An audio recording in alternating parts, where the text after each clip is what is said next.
Shalom saudaraku, senang berjumpa dengan saudara dalam acara Sapaan Gembala dalam Renungan Malam. Saudara, mari kita berdoa sebelum kita membaca merenungkan firman Tuhan. Bapa di surga, kami bersyukur Engkau sudah tolong kami sepanjang hari dalam perjalanan kehidupan kami. Malam ini sebelum kami masuki jam-jam di depan kami dan istirahat kami, kau membaca merenungkan firman Tuhan. Roh Kudus tolong kami, terangi hati dan pikiran kami, agar firman yang kau membaca bisa kami mengerti. Dalam nama Yesus. Amin.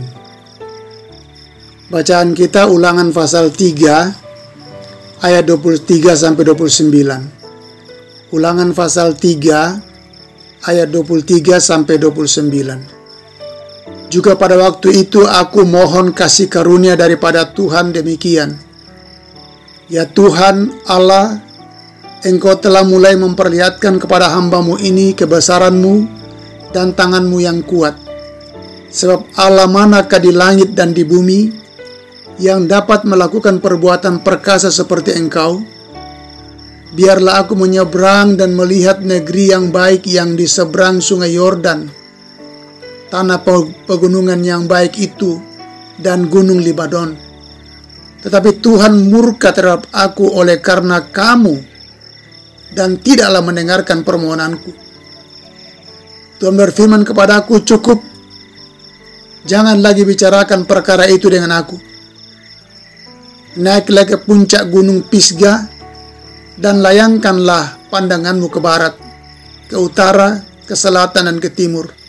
Dan lihatlah baik-baik, sebab sungai Yordan ini tidak akan kau seberangi.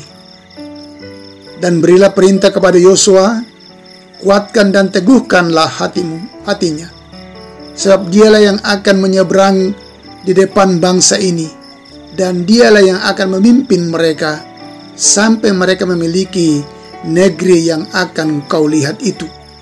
Demikianlah kita tinggal di lembah tentangan Bet Peor.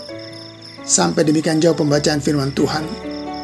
Tuhan berkati saudara dalam mewujudkan firman ini. Tema kita malam ini, taat pada kehendak Tuhan. Taat pada kehendak Tuhan. Saudara, kata taat sangatlah mudah kita ucapkan atau perkatakan. Tetapi betapa sulitnya mempraktekkan ketaatan dalam kehidupan ini. Betul? Apalagi ketika kita berada dalam situasi yang sulit, pelik, bahkan tidak mendukung. Saudara, dalam bacaan kita, saya percaya kita semua pasti tahu siapa Musa. Seorang tokoh besar dalam Alkitab yang Tuhan tugaskan untuk membebaskan umatnya dan yang mengalami penindasan di Mesir selama 430 tahun. Itu tercatat dalam Keluaran pasal yang ketiga ayat 9 sampai 10 dan pasal 12 ayat 40. Ketika itu Tuhan mendengarkan seruan mereka, sekarang seruan orang Israel telah sampai kepadaku. Juga telah kulihat betapa besarnya, betapa kerasnya orang Mesir menindas mereka. Jadi sekarang pergilah, Musa diutus. Aku mengutus engkau ke Firaun untuk membawa umatku, orang Israel, keluar dari Mesir. Lamanya orang Israel diam di Mesir ada 430 tahun. Saudara, yang menarik dalam perjalanan kehidupan dan kepemimpinan Musa,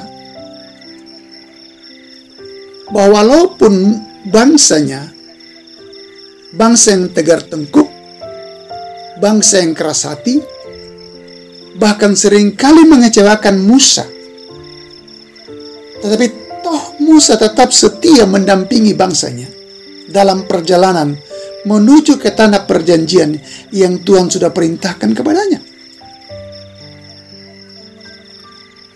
Pertanyaan, mengapa? Inilah yang perlu kita renungkan. Bahkan ketika Tuhan murka kepada bangsanya dalam peristiwa anak lembu emas, Dan Tuhan mengancam akan memusnahkan bangsanya. Bahkan keturunan Musa lah yang akan diangkat menjadi bangsa yang besar. Saudara, Musa bukan berbangga hati dan GR bahwa keturunannya akan diperhitungkan sebagai bangsa yang menjadi bangsa yang besar. Tapi justru Musa membela bangsanya dan memohon pengampunan dari Tuhan. Kita bisa lihat dalam Keluaran pasal 32 ayat 11 sampai 14. Betapa Musa begitu mengasihi bangsanya. Musa berkata, "Mengapakah Tuhan murka-Mu bangkit terhadap umat-Mu yang telah Kau bawa keluar dari tanah Mesir dengan kekuatan yang besar, dengan tangan yang kuat?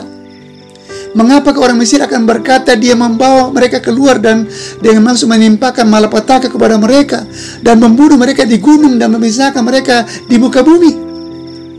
Musa menawar Tuhan, "Berbaliklah dari murka-Mu yang menyala-nyala itu dan menyesallah karena malapetaka yang Engkau datangkan kepada umat-Mu.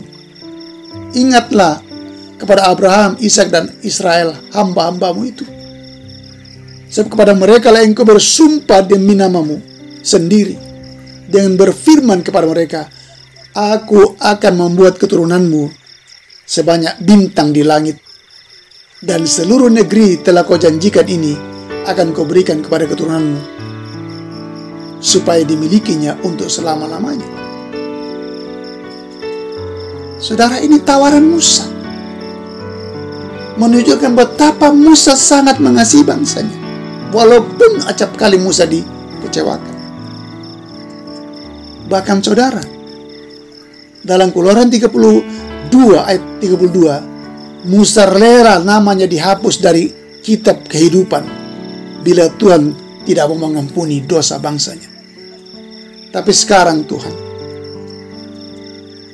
kiranya Engkau mengampuni dosa mereka itu.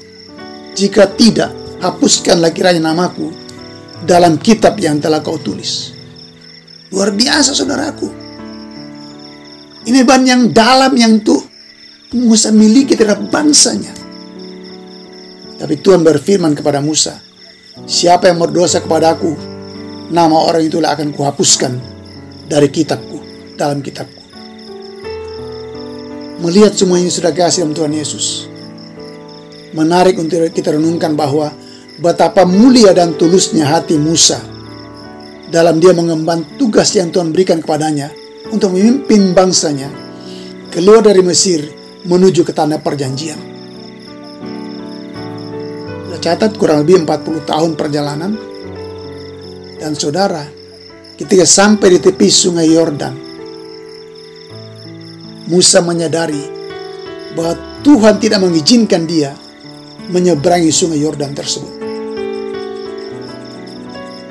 Walaupun Musa mencoba memohon kasih karunia, tapi Tuhan katakan tidak.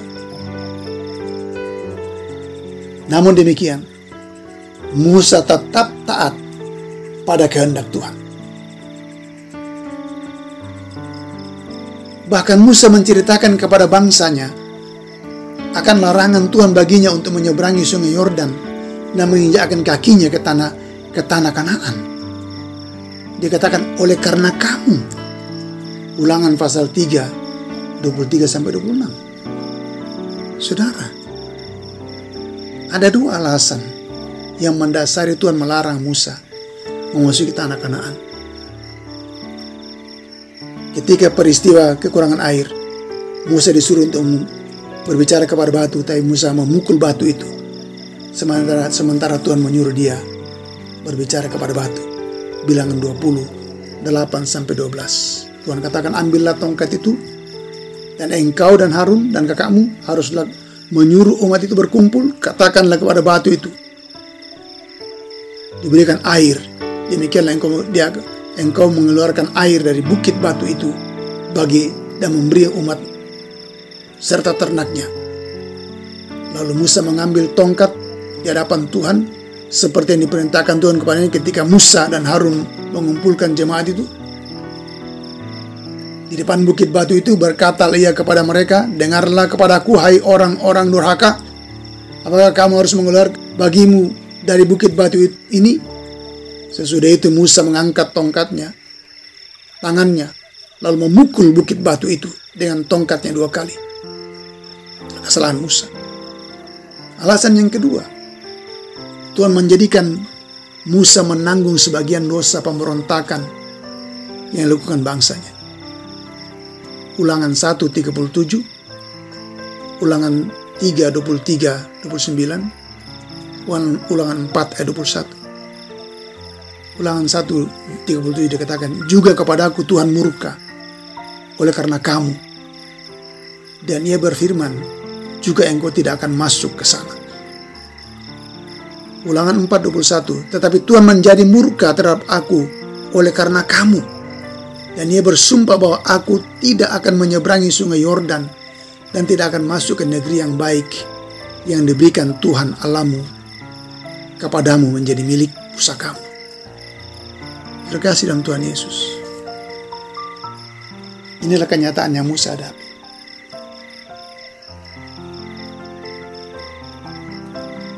Keyakinan kita seharusnya tidak dalam apa yang kita telah perbuat, juga tidak dalam apa yang telah kita putuskan untuk dilakukan, tetapi seluruhnya dalam apa yang Tuhan akan lakukan,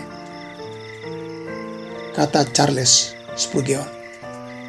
Saudaraku, walaupun Musa tidak diizinkan masuk ke tanah perjanjian atau Kanaan, tapi Musa tetap taat melanjutkan tanggung jawabnya dalam mempersiapkan Yosua dan bangsanya untuk menyeberangi sungai Yordan sesuai dengan perintah Tuhan. Saudara, apa yang membuat Musa tetap taat pada kehendak Tuhan? Walaupun dia tidak diizinkan masuk menikmati tanah perjanjian yang sudah diimpikan puluhan tahun.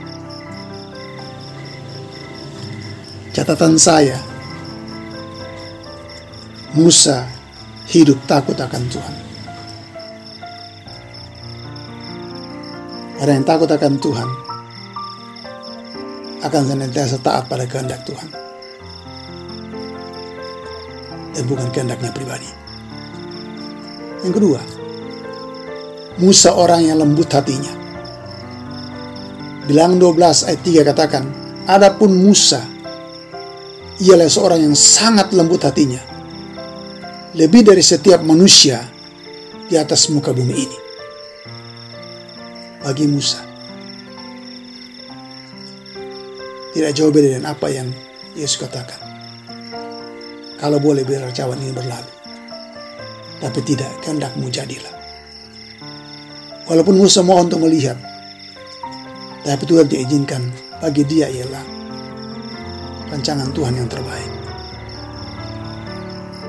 Yang ketiga, Musa sangat mengasihi bangsanya. Artinya apa? Musa lebih mementingkan bangsanya sampai kepada tujuan daripada dirinya sendiri. Dan yang keempat, Musa tidak egois. Walaupun ditawarin untuk bangsanya, untuk keturunannya menjadi bangsa yang besar, justru Musa membela bangsanya sendiri. Inilah bukti. Ada alasan, 4 alasan inilah yang mendorong Musa untuk bisa taat pada kehendak Tuhan. Karena bagi Musa, kepuasan penuh baginya ialah karena ia telah melakukan apa yang Tuhan perintahkan kepadanya dengan segenap hati, dengan penuh tanggung jawab, membawa umatnya sampai kepada tujuan, tanah Kanaan. Walaupun dia hanya bisa melihat dari seberang jalan, dari seberang sungai, tapi dia sudah bangga karena umatnya akan memasuki tanah perjanjian yang Tuhan sudah janjikan. Saudara, taat dan berserah menunjukkan kepercayaan kita pada kehendak Tuhan. Taat dan berserah menunjukkan kepercayaan kita pada kehendak Tuhan. Amin. Mari kita berdoa. Kami bersyukur Tuhan karena kebenaran-Mu sudah Engkau perdengarkan buat kami.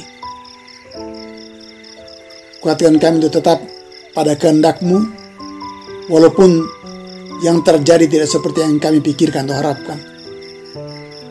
Hamba berdoa Tuhan, berkati umat-Mu dalam menjalani kehidupan mereka. Berikan kekuatan, perlindungan, kesehatan, terutama jauhkan dari paparan COVID-19. Berkati dan lindungi umat-Mu. Terutama dalam peristirahatan malam ini, lindungilah Tuhan. Jauhkan dari mara bahaya, kuasa kegelapan, dan lingkupi dengan kuat kuasa-Mu, sehingga esok bangunin kesegaran baru tanpa kurang suatu apapun. Terima kasih Tuhan. Dalam nama Tuhan Yesus, kami sudah berdoa. Amin. Sampai di sini renungan malam dalam acara Sapaan Gembala. Salam sehat selalu, tetap semangat. Tuhan Yesus memberkati. Shalom.